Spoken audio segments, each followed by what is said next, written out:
व्यवस्थित होना चाहिए कि हम कोई भी काम करें दूसरे को उसमें इंटरफेयर भी ना हो दूसरे का, और दूसरे को कोई परेशानी भी ना हो, ताकि हम अच्छी तरह से काम कर सके। कार्यकर्ता का यह नैतिक दायित्व बनता है कि मैं कोई भी काम अगर मुझे दे दिया है तो उस समय यह न सोचा जाए उसको तो ये दिया, मेरे को यह दिया, दे दिया, मुझे उसे अच्छे ढंग से करना है। और अगर अच्छी तरह से कर सकोगे तो कल और अच्छा काम मिलेगा, और अच्छा मिलेगा, और सुप्रीम तक आप पहुंचने के लायक बन जाओगे। अगर काम तो ले लिया और उसको अच्छे ढंग से नहीं किया तो जिसने काम दिया था वो एक बार तो देगा, मगर दोबारा संभव है मौका ना मिले। क्यों?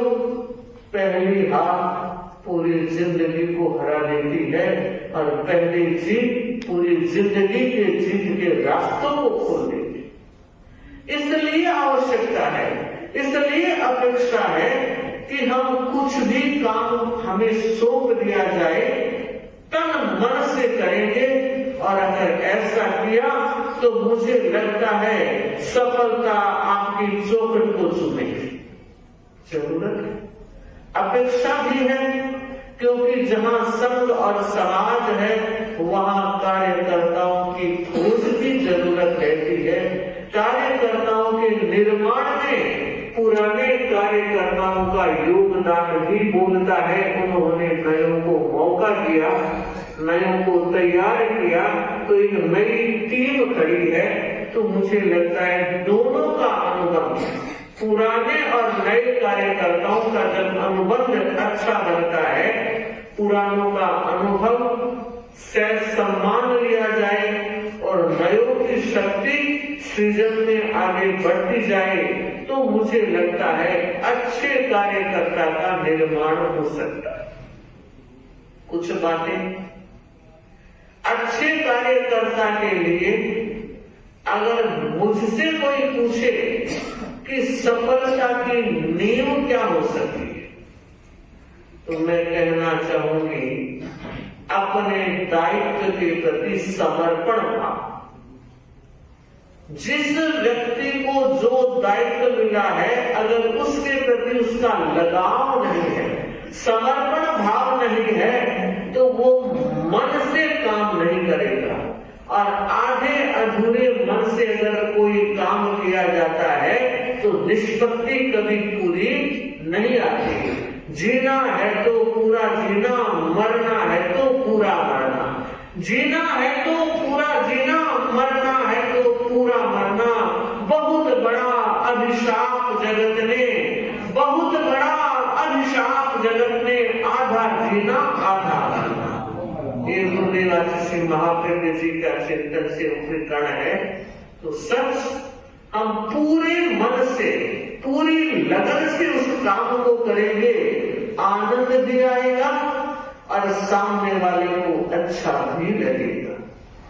उसके लिए जिस संगठन से जुड़े हुए हो उसके प्रति निष्ठा का भाव। देखिए, समर्पण और निष्ठा एक ही सिक्के के दो पहलू की तरह है, और इतने आपस में कनेक्ट किए गए हैं, या कनेक्शन इतना मजबूत है कि हम उनको अलग नहीं कर सकते। एक जंगल था, घना जंगल था, और उसमें चंदन के पेड़ बहुत ज्यादा थे।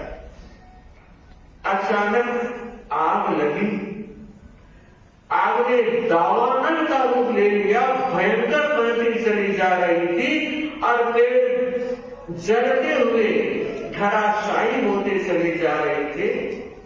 कहते हैं एक पेड़ पर हंस बैठा था, बाकी सारे पक्षी उड़ चुके थे। जान बचाने के लिए ये जरूरी भी था। हंस उड़ा नहीं, तो कहते हैं उस चंदन के पेड़ ने कहा कि हे हंस, हमारे हाथ पांव नहीं है, हम तो उड़ नहीं सकते, तुम तो उड़कर चले जाओ, तुम्हें कौन रोकता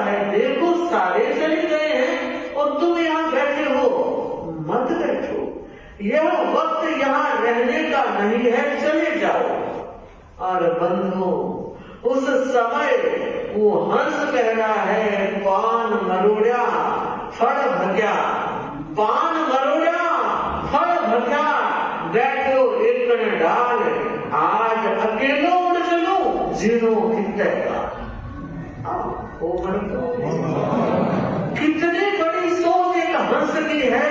वो कह रहा है कि तुम ये कह रहे हो कि हमारे तो उड़ने उड़ जाओ, क्यों? बचपन यही बीता, जवानी यही बीती, और अब कष्ट की घड़ी में तुम्हें छोड़कर चला जाऊं। आखिर कितने काल जीना है, एक दिन तो का आएगा ही। मुझे लगता है यह है अपने धर्म संघ के प्रति, अपने गुरु के प्रति आस्था का भाव। कैसी भी परिस्थिति आ जाए, मगर धर्म संघ पहले है और हम सब उससे जुड़े हुए। एक एक व्यक्ति के मन में गुरु के प्रति और गण के प्रति भक्ति बढ़ती रहे। मैं बताना चाहूंगी कि भक्ति की कीमत कितनी होती है। बात उस समय की है जब श्री कृष्ण विराजमान थे इस दुनिया में। एक बार तीर्थ यात्रा शुरू हुई। सत्यभामा, रुक्मिणी, रोहिणी, वसुदेव सारे लोग उस तीर्थ यात्रा में यात्री बने थे।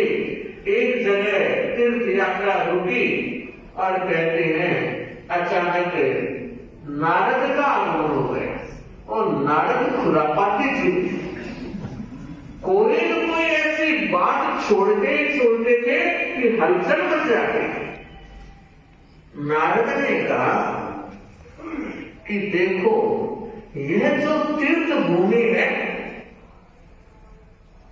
वो ऐसी तीर्थ भूमि है जिस तीर्थ भूमि में अगर कोई दान दिया जाता है तो उसका शाश्वत फल मिलता है। कोई अगर आप दे दोगे तो हमेशा आपकी हो जाएगी, और जो प्रिय वस्तु है उसका दान कर दो, वो हमेशा तुम्हारी हो जाएगी। तो सबने सुनी बात, कईयों के गले नहीं उतरी। सत्यभामा ने कहा, नारद, विरोधाभास लग रहा है, समझ में नहीं आ रहा है। एक तरफ तो कहते हो तुम दान दे दो और दूसरी तरफ कहते हो फिर तुम्हारी हो जाएगी। तो देने के बाद हमारी कैसे? कि फिर उसको पैसा देके खरीद लेना, वो शाश्वत हो जाएगी। सत्यभामा ने सोचा, सबसे प्रिय कृष्ण ही तो है, आज मैं उन्हीं को दान दे देती, तीर्थ भूमि में दान दे देती हूँ, और फिर मेरे पास तो बहुत सामान पड़ा है, वो सारा देकर मैं कृष्ण को वापस खरीद लूंगी। Good idea. जब उसने आसपास की महिलाओं से, अपने रानियों से बात की तो कहा, बहुत अच्छी बात है, अगर शाश्वत राम तो कृष्ण मिल गए तो और क्या होगा। और आप देखिए, महारानी सत्यभामा ने कहा, नारद के कथन के अनुसार मैं आज श्री कृष्ण को दान में देती हूँ इस तीर्थ को। आप देखिए, जब यह बात घोषित हुई और अब वो सत्यभामा और रुक्मिणी नारद की तरफ देख रहे हैं, तो वापस तो दो, तुम्हारे कहने से भी ये काम किया है, पर मैं आप लोगों को बताती हूँ, भेजा भी ध्यान है। कहने वाला कुछ भी कह सकता है, मगर अपनी समझ जरूर रखना। अब दान दे तो दिया, अब कह रहे हैं बताओ वो कैसे, वापस मूल्य कैसे देना और वापस लेना। तो कहते हैं एक तराजू मंगाया है, व्यवस्था की गई तराजू की, और कहा एक तरफ तराजू में भगवान श्री कृष्ण विराजमान होते हैं और आप उनके बराबर का मूल्य दे दो और आपके वापस कृष्ण मिल जाए। सत्यभामा को लगा ये तो बहुत आसान काम है, तत्काल उसका जितना जेवर था वो सारा रख दिया, और यही नहीं अपने महल में जितना कुछ था सोने चांदी की ईंटें तक मंगा कर रख दी, मगर वो पलड़ा तो नीचे जाता है। कृष्ण वाला उठता नहीं, वो नीचे जाता नहीं। रुआसी हो गए, चेहरा देखने लगा और सोचने लगे। बात बात में आकर नारद की बात सारी खत्म कर दी मैंने।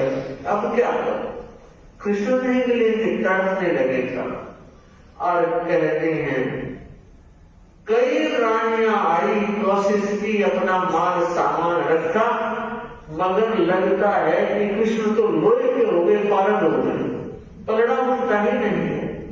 तब वसुदेव की एक पत्नी का नाम था रोहिणी, उसने कहा सब कुछ देख लिया और कुछ मंगाना बाकी है कि कुछ भी नहीं हो रहा है, तो क्या करें? तो कहा ये काम नंद बाबा वाले कर सकते हैं, वहां की जो भक्ति है वो भक्ति ही भगवान को इस तरह से राजी कर सकती है। तो क्या करें? पास में नंदग्राम था, वहां गए। गोपियों का नाम तो आप जानते होंगे। प्रिय गोपी कौन सी थी? राधा, सब जानते। कहते हैं राधा के पास गए, हम हार गए और तेरी शरण में आए हैं, जैसे भी हमारा कृष्ण हमें मिल जाए। बहुत बड़ी बेवकूफी कर ली, जिंदगी में दोबारा तो किसी की बात में नहीं आएंगे। आप आएंगे? ध्यान देना, सब तरह के तत्व संसार में और समाज में जिंदा और मौजूद हर पल मिलते हैं, मगर कहना चाहूंगी विवेक का दिया उसकी अखंड रूप प्रज्वलित रखे, अपने विवेक चक्षु को खुला रखे। कहने वाला कुछ भी कह सकता है, पर मुझे सोच विचार कर काम करना है, वरना आज सत्यभामा की हालत बड़ी खस्ता हो। कहते हैं तब राधा आती है, उसने देखा तराजू में एक तरफ श्री कृष्ण विराजमान है और दूसरे में इतना सामान होने के बाद भी पलड़ा हो जाए। और बंधुओं, तब उसने कहा ये सारा सामान उठा लिया जाए। तो लोगों ने देखा ये तो खुद देखेगी क्या करेगी। और उस समय राधा ने एक तुलसी का पत्ता हाथ में लिया और क्या बोला, मम शरणम श्री कृष्ण है, मम शरणम श्री कृष्ण है, मम शरणम श्री कृष्ण। बस कृष्ण ही मेरी शरण है, मुझे मेरा कृष्ण मिल जाए, दुनिया की दौलत मुझे मिल जाए। और बंधु भक्ति का चमत्कार देखे, एक तुलसी दल रखते ही वो पलड़ा नीचे चला गया, ऊपर आ गया। मैं फिर बताना चाहूंगी, मैं ये कहना चाहूंगी कि हम भी एक मंत्र सीखें। वो मंत्र दिन में भी काम आएगा, रात में भी काम आएगा, उजाले में भी काम आएगा, अंधेरे में भी काम आएगा। क्योंकि जिंदगी में कोरा उजाला ही उजाला नहीं होता, अंधेरा भी आ जाता है। आदमी चाहता नहीं अंधेरा, मगर कभी रोग का अंधेरा आ जाता है, कभी रिश्तों का अंधेरा आ जाता है, कभी व्यापार संबंधी अंधेरा भी आ सकता है। तो उजाला और अंधेरा इन दोनों का तो गठबंधन है। प्रकृति के प्रांगण में जब दिन आता है तो रात भी आती है, रात आती है तो दिन भी आता है। चोली दामन का यह संबंध है। श्रावक और श्राविकाओं, हर परिस्थिति में अगर हमें संतुलित रहना है, हर परिस्थिति का डट करके मुकाबला करना है और अंत में पॉजिटिव निर्णय हमारे पक्ष में ही आना चाहिए, अगर शरणं महाश्रवणे, मम शरणं महाश्रवणे, मम शरणं महाश्रवणे। एक बार बोल कर दीजिए, महाश्रवणे, मम शरणं, मम शरणं, मम शरणं, मम शरणं, मम शरणं, मम शरणं समरण, मम शरणं। शरण भी वही, स्मरण भी वही, जान भी वही, पहचान भी वही।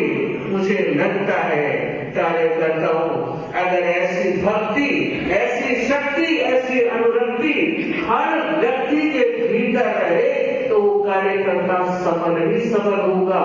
क्रियाशील बनना है, पंचशील बने रहना है, गुणशील बनना है, हृदयशील बनना है, शील संपन्न भी बनना है। क्यों? इसलिए कि कैरेक्टर बहुत बड़ी चीज होती है। कार्यकर्ता का चरित्र इतना समुन्नत होना चाहिए कि किसी तरह से समाज में उसके प्रति कोई अतुली ना उठे। मेरी दृष्टि में वो सर्वोच्च कार्यकर्ता है। टूट गया धीरज को से तू, टूट गया धीरज को से तू, किस दिल की नैनों से सावन की धारा, नैनों से सावन की धारा, कैसे दुख का तीर सहूं। तुम ही थे सर्वस्व प्रभु, फिर क्यों ये रिश्ता तोड़ गए, छोड़ गए क्यों महावीर तुम, गौतम को क्यों छोड़ गए। बंधुओं, वो गंभीर दृश्य, सारे संत विराजमान है और सुधर्मा स्वयं सामने बैठे हैं। एक बालक की तरह बिलखते हुए और रोते हुए गणधर को देखकर सबकी आंखें गीली हो गई। क्यों? क्योंकि वो पहले शिष्य थे, सबसे बड़े थे और गौतम महावीर की जोड़ी अद्भुत जोड़ी थी। उस समय कुछ वक्त बीतने के बाद जब महावीर की तरफ से कोई रिस्पॉन्स नहीं मिला तो गौतम ने उन सब से कहा, भाग्यशाली हो आप सब लोग जो अंतिम श्वास के साक्षी बने और पता नहीं क्यों मुझे महावीर ने दूर कर दिया, जानते हुए दूर कर दिया। गिला शिकवा सब कुछ समाप्त है, बता तुम लोग जाते वक्त महावीर ने मुझे याद किया और तब आज सुधर्मा ने कहा याद किया, मैं क्या मानूं, सबूत क्या है, याद कर ले। तब उन्होंने वो पत्र दिखाया जिसमें महावीर ने गौतम को स्पेशली कहा था, किन्नो उसे अन्नवंदन किम चित्त सिद्धि रमागो अभितुर पारम गमितै समयम गोयम महामाय। और ये चार पंक्तियां आज भी धरोहर है। गणधर गौतम को दिया हुआ यह संदेश हमें भी प्रेरणा देता है। आर्य सुधर्मा ने कहा, महावीर ने कहा था मेरा गौतम आएगा, आते ही उसे कहना कि तुम इस तरह क्यों विलाप कर रहे हो, क्यों व्यथित हो रहे हो। देखो मेरी तरह तुमने भी पूरे समुद्र को पार कर दिया है, बहुत सागर को पार कर दिया है। अब थोड़ा सा हो रहा है, उसको भी छोड़ो और अभितुर शीघ्रता के साथ इस सागर को पार कर दो। परिवर्तन विचारधारा में हुआ और उन्होंने सोचा वो तो रीत राग चेतना थी और मैं राग में पढ़ रहा हूँ। और बंधु धारा बदली, दिशा बदली और किनारे बदल गए। गौतम को भी कल केवल ज्ञान हो गया। तो ये दीपावली का इतिहास हमें प्रेरणा देता है, मोह से ऊपर उठे, आत्म चेतना को अध्यात्म की ज्योत से प्रज्वलित करे। तो बदलाव यह है कि किस तरह विचार साम्यता बढ़े। जब तक विचार साम्यता नहीं बढ़ेगी, चाहे बाप बेटे के बीच ले लें, चाहे सास बहू के बीच ले लें, चाहे भाई भाई के बीच ले लें, बहन भाई के बीच ले लें, इतने निकट के इतने आत्मीय रिश्तों में भी वो अपनापन नजर नहीं आ रहा है, वो अपनेपन की अनुभूति नहीं हो रही है। तो लगता है कि कहीं कहीं जिंदगी बोझ लगने लगती है। तो बंधु और बहनों, आज इस बात की जरूरत है। गुरुदेव का जन्म दिवस अणुव्रत दिवस के रूप में मना रहे हैं और आज उपवास के लिए भी आह्वान किया गया है। अधिकतम भाई बहन उपवास कर एकासन करने का लक्ष्य रखें और हम चाहते हैं सच में एक उपवास हो कि दिन भर में कटु वचन का प्रयोग नहीं करूंगा। तो मुझे लगता है परिस्थितियों में थोड़ा बदलाव आ सकता है। पर आप कहते हो टिट फॉर टैट, वो बोलते तो मैं कम हूं क्या, मैं कम हूं क्या। बस इस मैं को खत्म करना है और उसका मंत्र है ओम इग्नोराय नमः, ओम इग्नोराय नमः, ओम इग्नोराय नमः। अगर ऐसा होता है तो एक सरसता जीवन में आएगी, समरसता रिश्तों में आएगी और गुरु वाणी को आत्मसात करके आगे बढ़ेंगे। ओम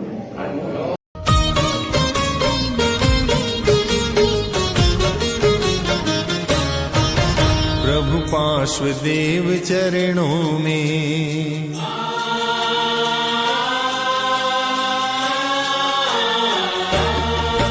प्रभु पार्श्वदेव चरणों में, प्रभु पार्श्वदेव चरणों में शत शत प्रणाम हो। मेरे मानस के स्वामी तुम एक धाम हो, तुम एक धाम हो। प्रभु वासुदेव चरणों में शत शत प्रणाम हो। मेरे मानस के स्वामी तुम एक धाम हो, तुम एक धाम हो। प्रभु वासुदेव चरणों में।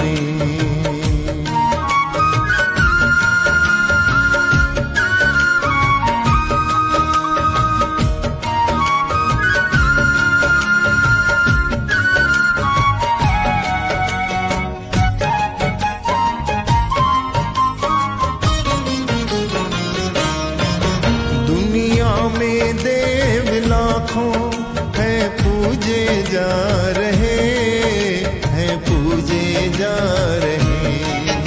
दुनिया में देव लाखों है पूजे जा रहे, हैं पूजे जा रहे, हैं पूजे जा रहे। जिन देव इस रसना में